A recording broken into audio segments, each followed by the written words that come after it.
fantasy playoffs are right around the corner, and we have the all-important tip to make sure that you win in weeks 14 through 16 and bring home that fantasy crown.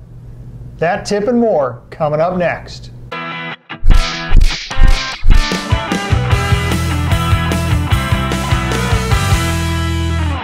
Hello, everyone. I'm Gary Kurtzman. And I'm Eric Lee. We are the Fantasy Football Consultants. And Gary, hopefully we got everyone's attention. Trust me, whether it's money on the line or whether it's pride because you've played against your buddies for many years, you want to win that championship. Look, regular season is great, but nobody remembers who wins the regular season. They remember who wins that fantasy Super Bowl. That's what we're going to be talking to you about today. It's all about the fantasy playoffs. Playoffs? Don't talk about playoffs. You kidding me? Playoffs? Yeah, we're going to be talking about playoffs. It is all about the playoffs. So, Gary, this tip, which has got to be real valuable. I mean, we've been working for 6-8 hours putting this together to make a difference. So how much are we charging the viewers on about this? How much do they have to? No. We talked about this. We're not going to charge them. Oh, goodness. What do they have to sign up? They sign up and then they have to log in with a secret password to get this tip? We talked about this.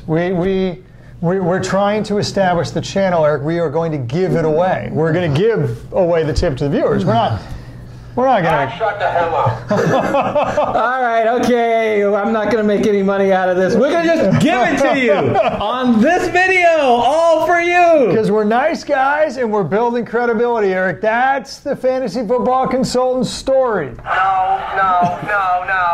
I thought the story was all about the money. This year. No, not this year. All right. Well, so, Gary, without any further ado, what is this tip relation to the playoffs that's going to help them bring their fantasy football crown? Look, here's the deal. We've talked about the talent and how to evaluate talent and do rest of season rankings, right, for the regular season. Today, we're going to talk about those all-important fantasy playoff matchups, because the matchups that your players have in weeks 14 through 16 are going to be crucial to determining how well they're going to do in the fantasy playoffs. And Eric, now, matchups, they're only one factor in determining who you should have on your roster or who you should start, but they are an incredibly important factor because the fluctuation in performance on a week-to-week basis can be, and you can measure it statistically, point being, Eric, it's 15 to 20% on a week-to-week basis of how a player, how many fantasy points they get is determined by their matchup. So, Eric, that's a huge factor that you would be remiss in not looking at. And this is the perfect time to do it, not only because that people are getting close to their trade deadline, are getting close to the playoffs to be able to make that decision of making a key pickup or not dropping a player or potentially making that key trade. We now have the data. We have 10 plus weeks of data where we can determine what is a good matchup and what is a bad matchup by position. Absolutely. And the great thing about it is there are some players that have terrific matchups. And by terrific, I mean top 25% in all 3 playoff weeks. Those players are gold. They're gold because they're going to hit near, I mean, nobody can prognosticate for certain, but they will be in the upper echelons of their performance standards or whatever you want to call it. And there are some players that are going to have bad matchups in all 3 games, and you got to know who they are so you can start deciding now what your roster decision should be to get you all set up for the playoffs. All right, so let's tell them specifically who those players are and how they can take advantage of a particular situation in relation to matchups. Okay. You can take advantage of a situation in some way. It's your duty as an American to do it. So, Eric, let's put up on the screen running backs. So start with the running back position. Now, what you see on the screen is the top 5 running backs. This is organized by team, of course. But you see the top 5 teams in terms of fantasy matchups, and you got some dream ones there, right? I mean, if you can face Kansas City, if you can face Tampa Bay, if you can face Atlanta or Detroit or Oakland, these are terrific teams to be able to face because statistically they are terrible against the run. Conversely, of course, you can see the bottom 5 by team that are the matchups. Now, Eric, how would you use something like this? Yeah. Right? Because you look at the list and you think to yourself, I've got me and let's say you got Mark Ingram. Let's just take New Orleans, who's got the 28th, I want to say 5th worst matchup in that sense, 28th best matchup. You can think to yourself, with the way Ingram's going, right now, he is very valuable. New Orleans can support 2 running backs in that high-powered offense. But you take a look at that and you say, I don't like those matchups at all. Who else is there out there that's maybe not quite as good pound for pound as Mark Ingram, but has terrific matchups, so is likely to do better in the playoffs? Take a look at a team like Baltimore. The owner who has Alex Collins as their running back. Now, bear in mind, over the course of the season, Alex Collins has turned into that 3-down back. He's turned into that bell cow back. He's getting those goal line carries now, and he's catching some passes out of the backfield. He's losing less and less and less to Buck Allen, as an example. He's almost non-existent. If you have Mark Ingram, that Alex Collins owner, if he hasn't looked at the playoff matchups, would be chomping at the bit to make that trade, so much so that you can get him to give you more in return than that, even though statistically Alex Collins is more likely to do well in the playoffs than Mark Ingram. You can even go whole hog and take a look at some of these other guys. Boy, if you've got Adrian Peterson, what a year he's had. Yeah. And you take a look at David Johnson, who has underwhelmed for the most part. Yeah. You can take a look at that and say, you'd so much rather have David Johnson in his matchups in the playoffs. And if you threw in a little bit more in that trade, you could convince that David Johnson owner to, with getting a little bit more in return, trade you for Adrian Peterson and have much, much better matchups. And those are the kind of moves, Eric, that help you win the playoffs. Yeah. So let's move to quarterback. So in quarterback, a couple of things jumped out at me. First of all, the quarterback that have great matchups starts right at the top at Pittsburgh. And I actually have Ben Roethlisberger, and I know he's had a great year, but he's still someone that is on the bubble for me. I also have, for example, Carson Wentz, and I was pretty close to this before looking at these matchups. Maybe I'll drop Roethlisberger and go with Wentz. Wentz is healthy and he's good. That would be a crazy move. For example, you see Roethlisberger is playing Oakland, New England, and New Orleans. Oh, just dream matchups. What's the flip side? Look at the bottom 5. I'm going to pick out Minnesota and Kirk Cousins, who is owned by 95% of the teams on Yahoo. So a lot of people have Kirk Cousins. I got news for you. If you're one of those owners, you should be looking elsewhere for your solution come playoffs. I mean, he faces Seattle, Miami, and Detroit.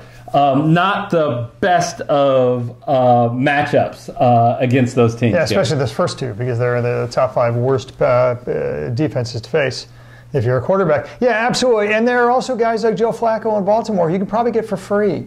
In a lot of leagues, he's still available. And you know what? You could do a lot worse than stash as, say, a backup quarterback, somebody who's got those terrific matchups in the playoffs, more as like an insurance policy. Yeah, for example, I would strongly consider starting Joe Flacco in the first 2 weeks of the playoffs, where he plays Kansas City and Tampa Bay rather than Kirk Cousins, who, again, plays that Seattle-Miami stretch. Absolutely, absolutely. So, Eric, let's move on to some other positions. Let's talk about wide receiver, for instance. So you flash it up on the screen. What do we got? Well, there are some great ones out there that have great matchups and some really good ones that have terrible matchups. So, Carolina, there's your Pittsburgh again. They're not just good for quarterbacks, they're good for wide receivers too. There's a correlation. So, you got Juju Smith-Schuster, who's had a very good year, and of course Antonio Brown, who's had a great year. They are gold in the playoffs. Same goes for that trade that Dallas just made, Amari Cooper. So let me use that as an example. So Amari Cooper's out there, and the guy that got Amari Cooper may have picked him up on the waiver wire because, God, nearly 50% of the people have cut Amari Cooper through the course of the season before he got picked up by Dallas. If you have, say, a Corey Davis at Tennessee, and you can see the Tennessee's matchups are terrible. Jacksonville, the Giants, and Washington. Jacksonville and Washington being the top 3 defenders against the pass. If you have somebody like Corey Davis, he is a number 1 receiver on a team, and he's the volume receiver for the Titans. Well, guess what? Amari Cooper's the number 1 receiver and the volume receiver on Dallas. That owner would be more than happy, based on their performance to date, to trade you Cooper and get Davis. And you would much rather have Amari Cooper for the playoffs. So, for the playoffs, that's a steal. And again, I think it all depends on where you are in your league. If you already are pretty comfortable that you're going to make the playoffs, you do that trade. Maybe you don't do that trade if you're sitting there at 3-6. You wouldn't be watching our show, though, if you're 3-6. Come on. And you're not going to watch a show where you're prepping for the playoffs. But if you are better than 500, which is not quite half the teams out there, these are the kind of things you should be thinking about, and these are the kind of trades you should be making. How about tight end? Well, moving to tight end, and here's another one. Show that on the screen. So, you got New Orleans, but look who you have after New Orleans. You got Cleveland with David Njoku. You got Oakland with Jared Cook. Right? Now, these are tight ends who, especially in the case of Jared Cook, he's had a good year. Right, he's been right on that bubble of top 5 tight end for the year. David Njoku has been outside that bubble. He's been on the bubble of top 10 tight end. But with their playoff matchups, they are terrific tight ends to have on your team. So what would you do? Well, let's say you've had Jordan Reed, and you've had some pretty good luck because, Eric, he's been healthy all year. When the heck was the last time you could say that, for God's sakes? Well, if you have Jordan Reed, mark my words, you should trade him straight up for David Njoku right now. And I believe that owner would be fine with it. I think that owner would be very fine with it based on David Njoku's performance. Bear in mind one thing. David Njoku has gotten as many targets from Baker Mayfield as Jordan Reed has gotten from Alex Smith. So the production possibility is there, and he has leagues better playoff matchups that statistically should propel his performance pretty materially ahead of Jordan Reed's. Or if you want to go upper echelon, O.J. Howard owners, on a per-game basis, he's been in the top 4 tight ends this year.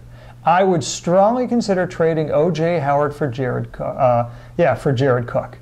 Because Jared Cook has been a top 7 tight end this year. Not quite as good as O.J. Howard, but the playoff matchups will more than make up the difference. And that owner would do it, and not only that, but he'd probably give you a little more talent in return, too. Yeah. So let's take a look at defense. This is the easiest one because a lot of defense that are on our list that have really good playoff matchups, they're available in a lot of leagues. So if you let's first look at the defenses that have the most favorable matchups. And it's not surprising, the number 3 on our list is the Washington Redskins, only owned by 45% of the owners on Yahoo. Yet the Redskins have had a really good year, 3rd in the league in fantasy points for defense.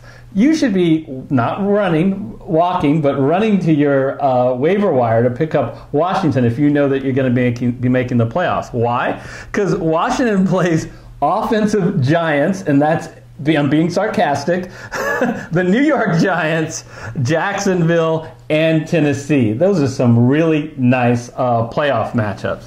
On the flip end, the 2 worst teams for playoff matchups are 2 defenses that are heavily owned, the LA Chargers and the Baltimore Ravens. The Chargers are owned by 92% of owners and the Ravens 80% of owners. But boy, do they have awful matchups, Gary.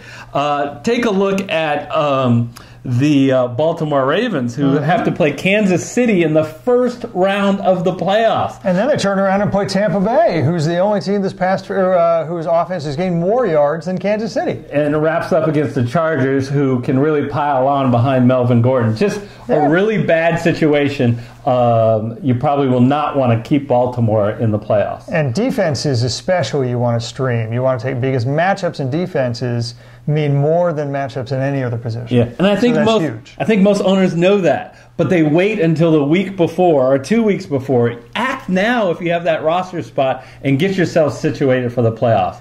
Gary, these were the really key tips that they need to know to do well in their playoffs. Absolutely. I hope you enjoyed them. Bear in mind that statistically, no matter what position we're talking about in football, playoff matchups matter a lot. So please take advantage of these tips. Please set your roster up well for the playoffs. And then when you go ahead and win, give it a smile. And remember, you heard it from fantasyfootballconsultants.net. Yes, and we love to hear from you in the comment section. You make a good acquisition, you make a good trade based on what we said in this video, we love to hear about it. If you're new to this channel and you haven't yet, please hit the red subscribe button and then the bell icon to be notified of future videos, because we have a lot of great videos coming up. And until our next video, we'll see you next time. See you next time.